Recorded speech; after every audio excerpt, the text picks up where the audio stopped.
இதுல UGTRB BRT exam cut off பத்தின ஒரு தகவல்.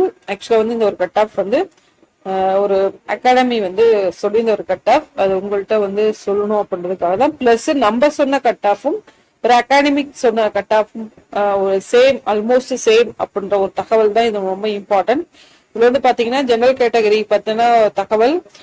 இது வந்து பாத்தீங்கன்னா ஒரு அப்ராக்சிமேட்டான ஒரு விஷயம் தான். இதுல வந்து இன்க்ரீஸ் ஆக வாய்ப்பு வந்து கண்டிப்பா இருக்காது. ஏன்னா கொஸ்டின் நம்மளுக்கு டஃப்பானது. கண்டிப்பா வந்து மேக்ஸிமம் மார்க்கே வந்து பாத்தீங்க இதுல அப்படின்னா 110க்கு மேல கண்டிப்பா போக வாய்ப்பு இல்ல. 110க்கு மேல இது வந்து +3 வரலாம், இல்ல அப்படின்னா -3, இல்ல +5 இல்லாட்டி -5 இந்த ரேஞ்ச்ல தான் நம்மளுக்கு இருக்கும். அதர்வைஸ் பாத்தீங்க அப்படின்னா இந்த மார்க் வந்து பாத்தீங்க அப்படின்னா மோஸ்ட் ஆஃப் வந்து பாத்தீங்க அப்படின்னா எல்லாருமே சொல்லக்கூடிய ஒரு விஷயம் இந்த கட் ஆஃப் மார்க். ஒரு அகாடமிக் சொன்ன ஒரு கட் ஆஃப் தான். அந்த கட் ஆஃப் நம்ம கட் ஆஃப் சொன்னதும் நம்ம ஆல்மோஸ்ட் சேம் அப்படின்றத ஒரு விஷயத்தாக இந்த வீடியோ மேக் பண்ணது நம்ம. ஸோ இதுல வந்து பாத்தீங்கன்னா ஜென்ரல் கேட்டகரிக்கும் ஜென்ரல் விமனுக்கும் பாத்தீங்க அப்படின்னா 100 எபோ, இங்க 995. அதே மாதிரி பாத்தீங்க அப்படின்னா எம்பிசி கேட்டகரி, எம்பிசில விமன், ஓகேங்களா. அதே மாதிரி PC category, PC women. So இதுல இந்த நான் சொன்ன இந்த ஒரு விஷயத்துல உள்ள சப் கேட்டகரிலாம் இருக்கும். ஓகே, இது வந்து மெயினா நம்மளுக்கு என்னென்ன கேட்டகரிஸ் இருக்கு அதை வச்சு நம்ம கொடுத்துருவோம். அதே மாதிரி SC ST கேட்டகரி காமனா வந்து இவ்வளவு மார்க் நம்ம கொடுத்துருவோம். அதே பிசிக்கலி சேலஞ்சு கேண்டிடேட்டுக்கு வந்து பாத்தீங்க அப்படின்னா மார்க் எவ்வளவு அப்படின்ற ஒரு தகவலை தான் நம்ம கொடுத்துருக்கோம். இதுல வந்து ஜென்ரல் கேட்டகரியில உள்ள என்ன இருக்கும் அப்படின்றத உங்களுக்கு கண்டிப்பா தெரியும். அதே மாதிரி பிசி கேட்டகரியில உள்ள சப் கேட்டகரியில வந்து நமக்கு என்னென்ன இருக்கும் அந்த மார்க்கும் பாத்தீங்கன்னா இந்த ரேஞ்ச்குள்ள தான் உங்களுக்கு இருக்கும். ஏன்னா ஃபுல்லா வந்து இதுல நம்மளால டைப் பண்ண முடியல. ஸோ அதனால வந்து மெயினான ஒரு கேட்டகரிஸ் உள்ள தகவலை நம்ம கொடுக்கணும் அப்படின்றதுக்காக தான் நம்ம இது மாதிரி வந்து ஃபார்மேட் பண்ணது.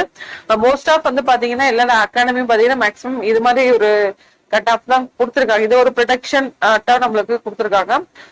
ஜஸ்ட் ஒரு நம்ம எக்ஸாம் எழுதுன வச்சோ இல்ல அந்த அகாடமில வந்து ஸ்டூடெண்ட்ஸ் வந்து உள்ள அப்பியர் ஆகியிருப்பாங்க. ஸோ அந்த அப்பியரான அந்த ஒரு விஷயத்த வச்சு அவங்க ப்ரெடிக்ட் பண்ண ஒரு கட் ஆஃப் தான் இது. கண்டிப்பா வந்து இது ஒரு எக்ஸ்பெக்டேஷன். அதுலயே பாத்தீங்க அப்படின்னா +3 உங்களுக்கு -3 இருக்க வாய்ப்புகள் இருக்கு. ஆல்மோஸ்ட் வந்து உங்களுக்கு 110 மார்க்குக்கு மேல உங்களுக்கு வாய்ப்பு. BU எக்ஸாமே அது மாதிரிதான் இருந்துச்சு. 110 மார்க்கு மேல இருக்க வாய்ப்பு மிக குறைவு. ஓகேவா. ஸோ தமிழ் எலிஜிபிலிட்டி டெஸ்ட்லேயே வந்து பாத்தீங்கன்னா ரொம்ப டஃப் அப்படின்னு வந்து சொன்னாங்க. அதே மாதிரி பாத்தீங்கன்னா மேத்தமெட்டிக்ஸ் ரொம்ப கடினமா இருந்துச்சு அப்படின்னு சொன்னாங்க. அப்படின்ற ஒரு சுச்சுவேஷனா பட் எக்ஸாம் எழுதிருக்காங்க. ஸோ அதனால நம்மளுக்கு மார்க்கும் பாத்தீங்க அப்படின்னா ஃபுல் மார்க் வர வாய்ப்பு கிடையாது. ஒரு limit of normal mark range வந்து கம்பல்சரி கண்டிப்பா இருக்கும். சரிங்களா. ஸோ இந்த ஒரு தகவலை இந்த வீடியோ மேக் பண்ணிட்டு கண்டிப்பா இது வந்து உங்களுக்கு ஒரு நம்பிக்கை தரக்கூடிய ஒரு விஷயமா இருக்கும். நம்மளால வர முடியுமா வர முடியாதா அப்படின்ற ஒரு தகவல் உங்களுக்குள்ள ஒரு தோணும். பிளஸ் ஆன்சர் கீ வச்சு நீங்க செக் பண்ணிருப்பீங்க எவ்வளவு வந்து மார்க் நம்மளுக்கு ஸ்கோர் ஆகிருக்கு அப்படின்னு சொல்லிட்டு எல்லா இதையும் வச்சு கம்பேர் பண்ணி பார்த்துட்டு நம்மளால உள்ள CV லிஸ்ட்க்கு வருவோமா இல்ல வந்து ஃபுல் மார்க் எடுத்து நம்ம போஸ்டிங் வரைக்கும் நம்மளால போக முடியுமா அப்படின்றது ஓரளவு உங்களால ப்ரெடிக்ட் பண்ணிருப்பீங்க நீங்களே. ஸோ அதை பொறுத்து இந்த மார்க் நம்ம கொடுத்துருக்கோம்.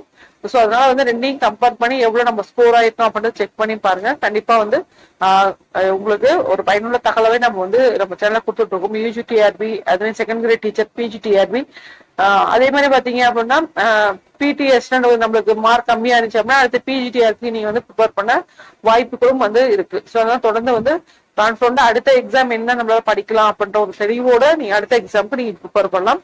நன்றி, வணக்கம். தேங்க்ஸ் ஃபார் வாட்சிங்.